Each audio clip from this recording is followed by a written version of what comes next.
Even me, I've been arrested before. Yeah, I've been arrested before for prophesying to a rich man's daughter.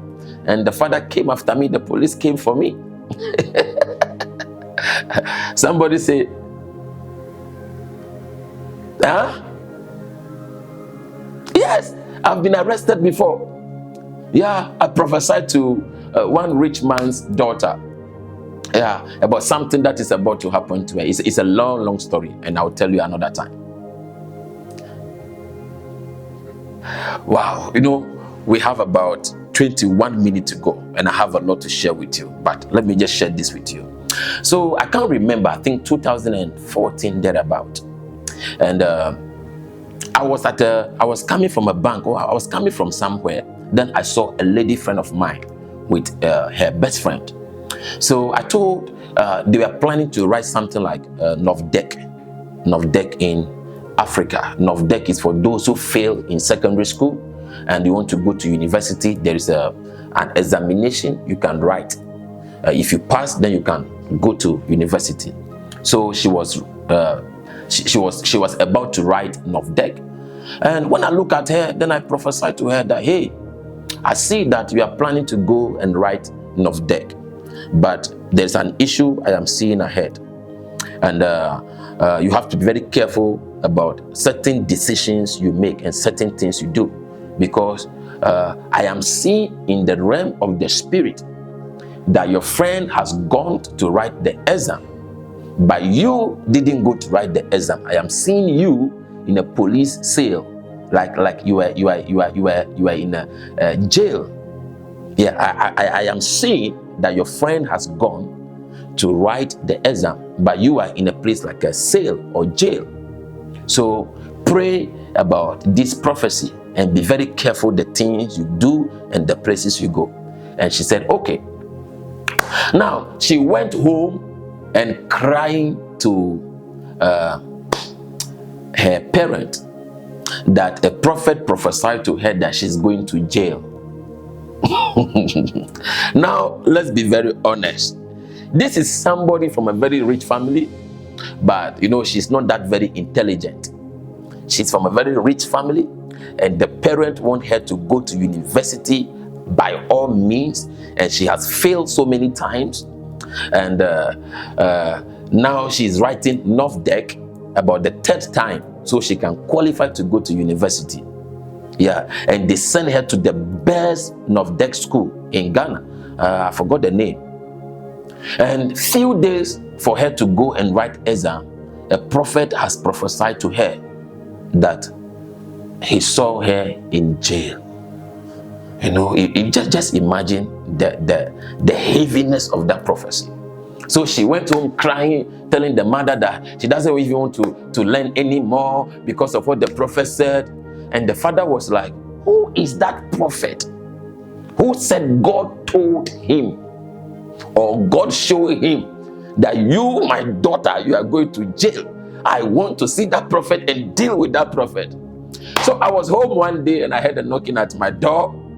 This is the police, and they say, hey, come and enter the car. You have some question to answer at the police station. And I was trying to play like a big boy. They pushed my they pushed the back of my head, say, enter the pickup. Oh, I didn't even dress well.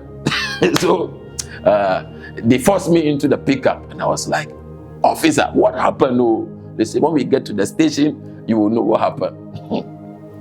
So I got to the station and I spoke to the station manager, and he said, are you Vincent Grant? And I said, yeah, I'm the one. And he said, are you a prophet? And I said, of course, a proud prophet. And he said, do you know a lady by a name this and that and that? And I don't even know the lady's name. And I said, no. And I said, have you prophesied to somebody that the person will go to jail? And I was like, no.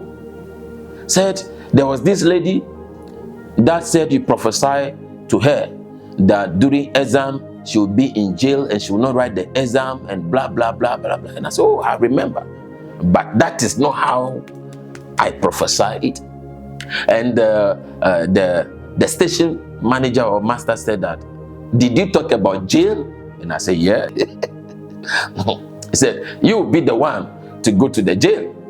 So I was there, and the station manager called the father of the lady, and the father was like screaming on the phone, said, how dare you lie to my daughter? And my daughter, do you know how much money I spent on my daughter to go to school and to pass that exam and go to university, and you are just there, stomach prophet, hungry prophet, and say you see something that my daughter will go to jail? Do you know who I am? I am coming to the station now and lick your ass. And the man was angry, vibrating on the phone, and the station manager or master said that, you know, honorable big man, you don't need to come to the station. I will deal with him. Say, deal with him, deal with him, deal with him. Whatever it will cost me for you to deal with him for me. Lock him up for me. And I was like, oh. And you see, there are situations you find yourself that if you are not careful, you will even forget that God has called you. And at that moment, I just saw myself like a mosquito carried by the wind. I just feel so small, so little, so small. And those days I fast a lot. Those days I fast a lot. And my visions and revelations were very, very, very, right? Even if I close my eyes, I am seeing those moments. And the man said, go and sit down in the corner there.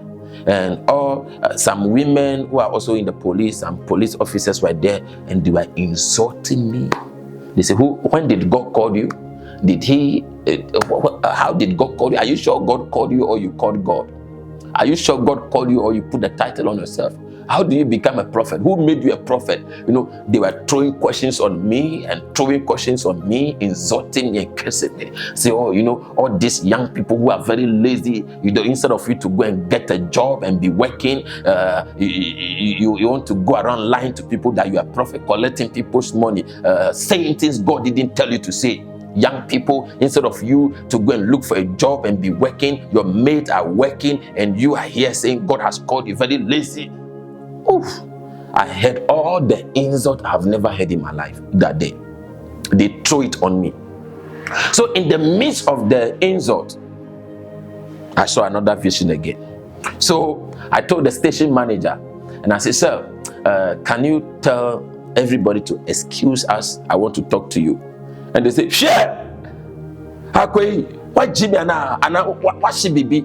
They said, like, you want to prophesy again? You want to lie again? Or what did you see? Why should we leave? Why should we accuse you? Well, one of the lady, I didn't know. I don't know what I did to her. Like, she was like, I'll come and slap the hell out of it. Like, I was like, you know, sir, can you tell everybody to excuse us? I want to tell you something. I want to share something with you. And this old man looked at me like that, said, you want to tell me something and you want everybody to leave? And I said, yes, please. Then after a few minutes, he was like, everybody excuse us. Let me hear what he wants to say. And I said, he's going to lie to you again, or he's going to lie, he's going to prophesy to you. And so you, everybody, just you know, allow him, you know, just give me a minute. So after everybody left, they closed the door. And I was like, sir, whilst I am seated here, I saw myself in a realm of light. And I saw myself at a certain school. And I described the uniform that the students wear. And I said, I saw a young lady who is like your daughter. And I mentioned the name. And she was like, yes, that's my daughter. And I said, there is a spiritual attack. She has been going through like epilepsy. Then the man removed his glass and dropped it on the table like that and pulled his chair close to me. And I said, yes, what is it about her? And I said, as I'm speaking to you right now, she's under a very serious attack. And the school has called your wife to come and pick her to the hospital. And as I'm talking right now, your wife is about to call you now. The moment I say now, his phone on the table started ringing. The moment I said your wife is about to call you now, the moment I said now, his phone on the table started ringing. And the wife calling. Then his hand was like, said, what should I do? What should I do? And I said, right now, the Lord is telling me to tell you that what your daughter is going through is a spiritual attack. It is not epilepsy or whatever the doctors has been saying. Just take me home. When I get home, I will pray and your daughter will be okay. And that story about her will never repeat again. And he was like, no, I want to let some of my boys to take you to my house, and my wife will bring her to the house for you to pray for her. And I said, I don't need to go to your house and pray for her. Just make sure I live here and I get home. Listen to me.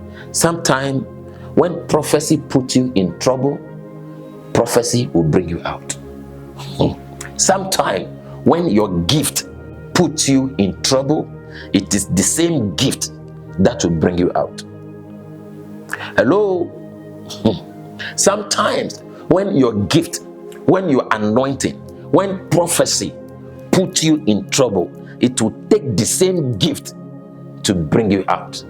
And the man was very confused. He said, I want you to go to my house and pray for my daughter. And I said, no, just make sure I am out of this place and your daughter will be fine. And I said, sir, in case you don't know, I am not here because of the prophecy I gave that lady. I am here because of your daughter. And he was like, I said, forget about what bring me here. I am here for your daughter's deliverance. So just make sure your people take me back home. Then after a few minutes, he was like, are you sure of what you are saying? Then he started talking. I said, sir, just make sure I am out of this place and your daughter will be fine forever. So all of a sudden, he said, come, let me drive you myself.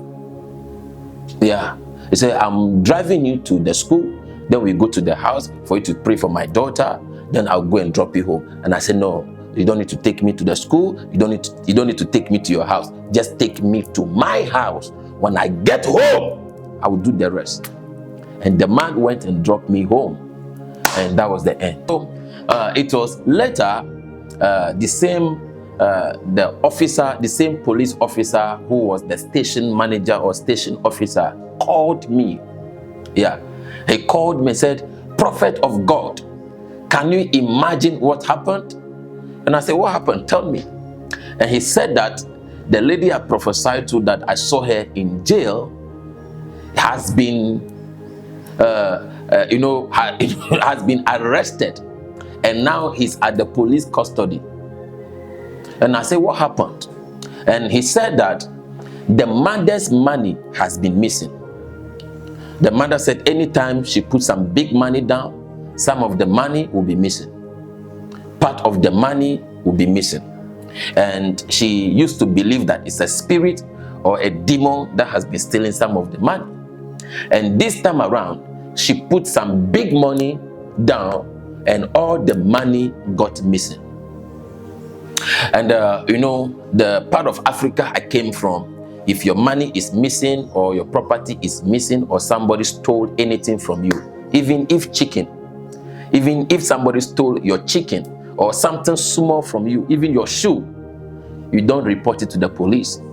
You go and do your spiritual things to trouble the person who stole it and the whole family of the person, and demand them to pay times 10 or times 20 of whatsoever you want to demand from them as the penalty or as the interest over whatever they stole. The part of Africa I came from, if somebody take anything that belonged to you, maybe your watch or your chicken, it's sometimes something small, or even coconut.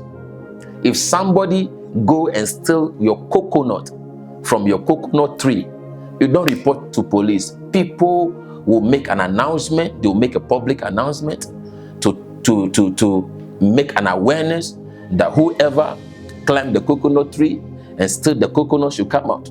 And they'll give a date.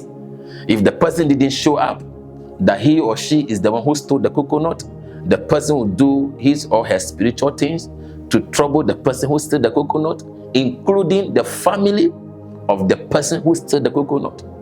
And there will be so many trouble sometimes madness, sometimes people will be dying just like that until the person own up.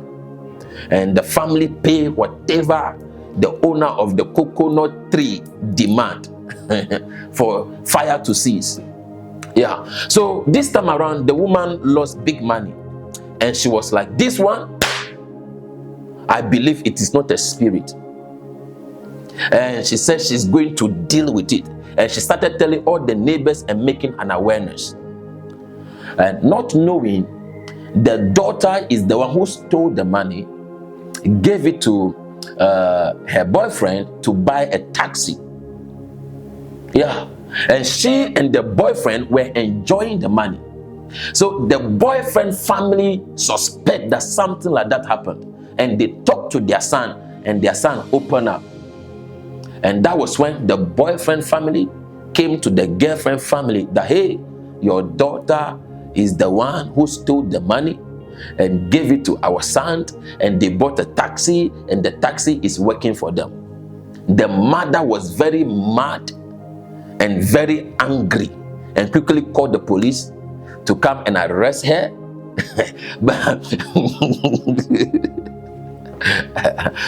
So at the end of the day, the prophecy came to pass that she couldn't write the exam anymore. Whilst the people were writing the exam, she was in the police custody, according to the prophecy. Remember, I prophesied to her that I saw that people were writing the exam and she was in jail. So it came to pass that when the people were writing the exam, she was at the police custody. She was locked up. Yeah, she was locked up. So this is how the whole story unfolded. The family of the boyfriend heard that the mother's money is missing, huge amount of money. And the mother says she's going to work things out spiritually to get whoever stole the money. So the family suspect that something is wrong, looking at the way their son is now bought a car, buying this, changing things in his room, and their son and the girlfriend traveling, going all over the places. They suspect that something is wrong. So they call their son and say, hey, something is happening. Did this woman's daughter give you some big money? And the son admitted. When the mother heard it, yeah, he called the police. Yeah. And even when she knew that the mother knew about it, she ran away. So the mother called the police to look for her and deal with her. Yeah. So I think after the police locked her up for few weeks or months. Yeah. And later the mother told her that she doesn't want to see her in the house again. So she left the city of Accra and went to stay with the grandmother in the Volta region. Yeah. She left the city of Accra and went to stay with the grandmother in the Volta region. And at the end of the day, that was the end of the relationship.